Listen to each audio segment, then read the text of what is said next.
आज की हमारी कहानी है आधार, मुंशी प्रेमचंद की एक जबरदस्त प्रेम कहानी। सारे गांव में मथुरा का सा गठीला जवान कोई न था। कोई 20 बरस की उम्र थी, गौएं चराता, दूध पीता, कसरत करता, कुश्ती लड़ता था और सारे दिन बांसुरी बजाता हाट में विचरता था। ब्याह हो गया था, पर अभी कोई बाल बच्चा न था। घर में कई हल की खेती थी, कई छोटे बड़े भाई थे। वे सब मिलजुल कर खेती बारी करते थे। मथुरा पर सारे गांव को गर्व था। जब उसे जौघिए, लंगोटे, नाल या मुकदर के लिए रुपए पैसे की जरूरत पड़ती तो तुरंत दे दिए जाते थे। सारे घर की यही अभिलाषा थी कि मथुरा पहलवान हो जाए और अखाड़े में अपने सवाए को पछाड़े। इस लाड़ प्यार से मथुरा जरा टर्रा हो गया था। गायें किसी के खेत में पड़ी है और आप अखाड़े में दंड लगा रहा है, कोई उलाहना देता तो उसकी त्योरियां बदल जाती। गरज कर कहता, जो मन में आए कर लो, मथुरा तो अखाड़ा छोड़कर हाँकने न जाएंगे। पर उसका डीलडौल देखकर किसी को उससे उलझने की हिम्मत न पड़ती। लोग गम खा जाते। गर्मियों के दिन थे, तालतलैया सूखी पड़ी थी, जोरों की लू चलने लगी थी। गांव में कहीं से एक सांड आ निकला और गौओं के साथ हो लिया। सारे दिन गौओं के साथ रहता, रात को बस्ती में घुस आता और खूंटों से बंधे बैलों को सींगों से मारता। कभी किसी की गीली दीवार को सींगों से खोद डालता, घर का कूड़ा सींगों से उड़ाता। कई किसानों ने साग भाजी लगा रखी थी, सारे दिन सींचते सींचते मरते थे। यह सांड रात को उन हरे भरे खेतों में पहुंच जाता और खेत का खेत तबाह कर देता। लोग उसे डंडों से मारते, गांव के बाहर भगा आते, लेकिन जरा देर में गायों में पहुंच जाता। किसी की अक्ल काम न करती थी कि इस संकट को कैसे टाला जाए। मथुरा का घर गांव के बीच में था, इसलिए उसके खेतों को सांड से कोई हानि न पहुंचती थी। गांव में उपद्रव मचा हुआ था और मथुरा को जरा भी चिंता न थी। आखिर जब धैर्य का अंतिम बंधन टूट गया तो एक दिन लोगों ने जाकर मथुरा को घेरा और बोले, भाई कहो तो गांव में रहें, कहीं तो निकल जाएं। जब खेती ही न बचेगी तो रहकर क्या करेंगे? तुम्हारी गायों के पीछे हमारा सत्यानाश हुआ जाता है और तुम अपने रंग में मस्त हो। अगर भगवान ने तुम्हें बल दिया है तो इससे दूसरों की रक्षा करनी चाहिए, यह नहीं कि सबको पीस कर पी जाओ। सांड तुम्हारी गायों के कारण आता है और उसे भगाना तुम्हारा काम है, लेकिन तुम कानों में तेल डाले बैठे हो, मानो तुमसे कुछ मतलब ही नहीं। मथुरा को उनकी दशा पर दया आई। बलवान मनुष्य प्रायः दयालु होता है। बोला, अच्छा जाओ, हम आज सांड को भगा देंगे। एक आदमी ने कहा, दूर तक भगाना, नहीं तो फिर लौट आएगा। मथुरा ने कंधे पर लाठी रखते हुए उत्तर दिया, अब लौटकर न आएगा।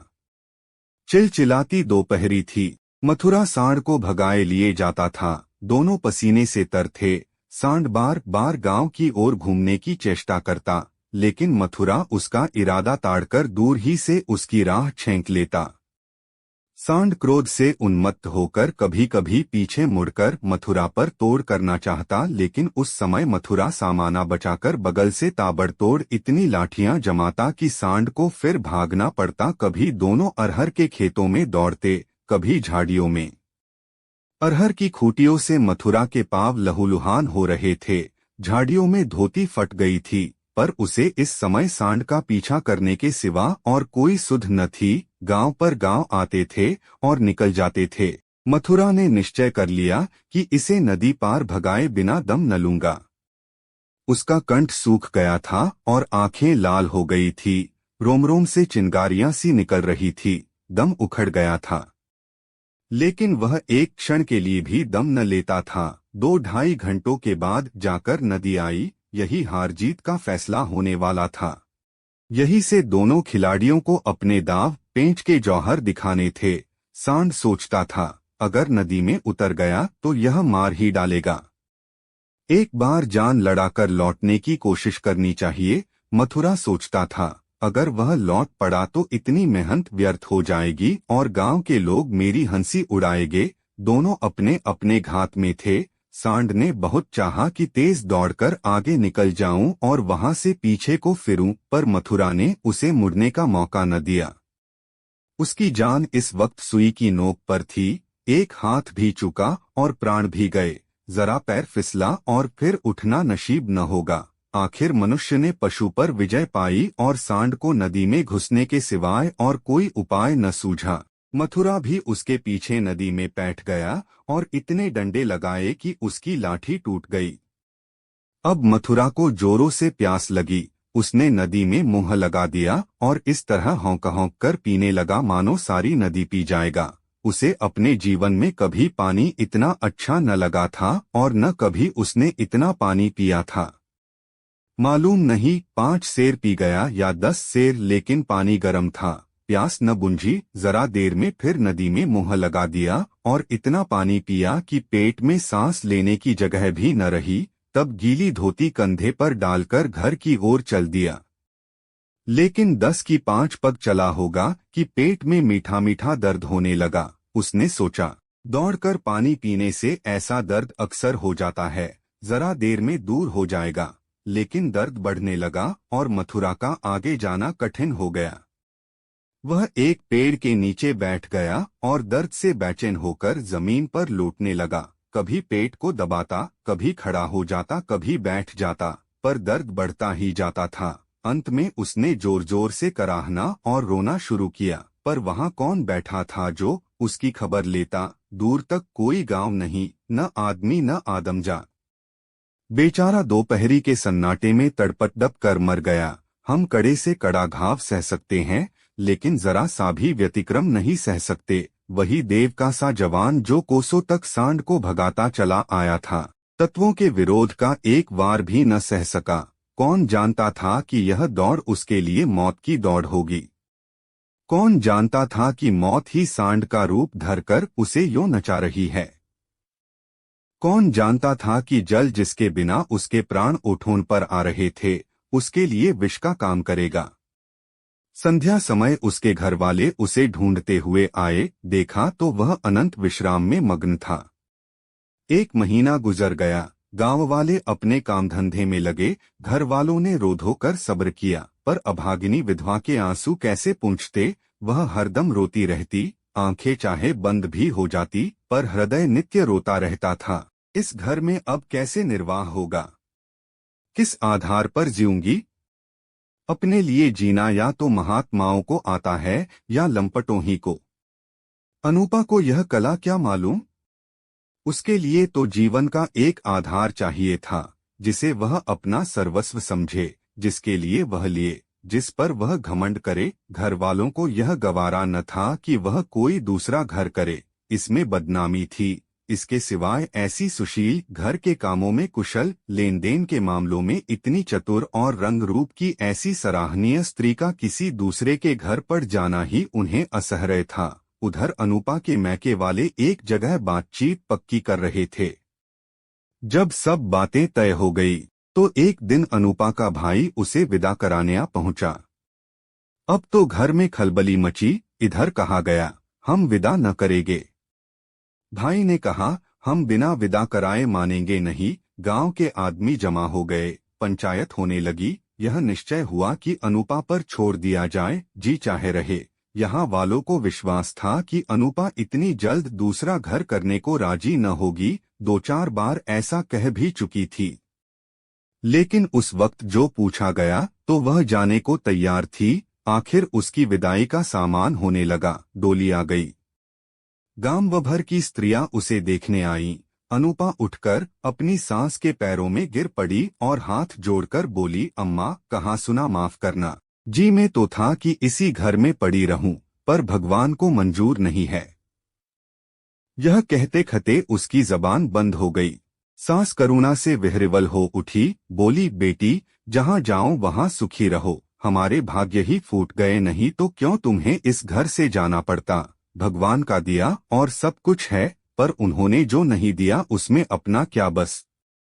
बस आज तुम्हारा देवर सयाना होता तो बिगड़ी बात बन जाती। तुम्हारे मन में बैठे तो इसी को अपना समझो, पालो पोसो, बड़ा हो जाएगा तो सगाई कर दूंगी। यह कहकर उसने अपने सबसे छोटे लड़के वासुदेव से पूछा, क्यों रे? भौजाई से शादी करेगा? वासुदेव की उम्र 5 साल से अधिक न थी, अब कि उसका ब्याह होने वाला था, बातचीत हो चुकी थी। बोला, तब तो दूसरे के घर न जाएगी न? माँ बोली, नहीं, जब तेरे साथ ब्याह हो जाएगी तो क्यों जाएगी? वासुदेव बोला, तब मैं करूंगा। माँ बोली, अच्छा, उससे पूछ, तुझसे ब्याह करेगी। वासुदेव अनूप की गोद में जा बैठा और शर्माता हुआ बोला, हमसे ब्याह करोगी? यह कहकर वह हंसने लगा, लेकिन अनूपा की आंखें डबडबा गईं। वासुदेव को छाती से लगाते हुए बोली, अम्मा, दिल से कहती हो? सास बोली, भगवान जानते हैं। अनूपा बोली, आज यह मेरे हो गए। सास बोली, हाँ, सारा गांव देख रहा है। अनूपा बोली, तो भैया से कहला भेजो, घर जाएं, मैं उनके साथ न जाऊंगी। अनूपा को जीवन के लिए आधार की जरूरत थी, वह आधार मिल गया। सेवा मनुष्य की स्वाभाविक वृत्ति है, सेवा ही उसके जीवन का आधार है। अनूपा ने वासुदेव को लालन पोषण शुरू किया, उपटन और तेल लगाती, दूधरोटी मल मल के खिलाती। आप तालाब नहाने जाती तो उसे भी नहलाती, खेत में जाती तो उसे भी साथ ले जाती। थोड़े की दिनों में उससे हिलमिल गया कि एक क्षण भी उसे न छोड़ता। माँ को भूल गया, कुछ खाने को जी चाहता तो अनूपा से मांगता, खेल में मार खाता तो रोता हुआ अनूपा के पास आता। अनूपा ही उसे सुलाती, अनूपा ही जगाती, बीमार हो तो अनूपा ही गोद में लेकर बदलू वैद्य के घर जाती और दवाएं पिलाती। गांव के स्त्री पुरुष उसकी यह प्रेम तपस्या देखते और दांतों उंगली दबाते। पहले बिरले ही किसी को उस पर विश्वास था। लोग समझते थे, साल 2 साल में इसका जी उब जाएगा और किसी तरफ का रास्ता लेगी, इस दुधमुहे बालक के नाम कब तक बैठी रहेगी। लेकिन यह सारी आशंकाएं निमूल निकलीं। अनूपा को किसी ने अपने व्रत से विचलित होते न देखा। जिस हृदय में सेवा को स्रोत बह रहा हो, स्वाधीन सेवा का, उसमें वासनाओं के लिए कहाँ स्थान। वासना का वार निर्मम, आशाहीन, आधारहीन प्राणियों पर ही होता है। चोर की अंधेरे में ही चलती है, उजाले में नहीं।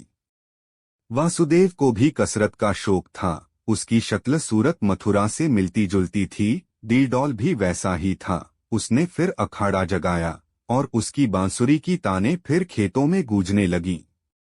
इस भांति 13 बरस गुजर गए। वासुदेव और अनूपा में सगाई की तैयारी होने लगी।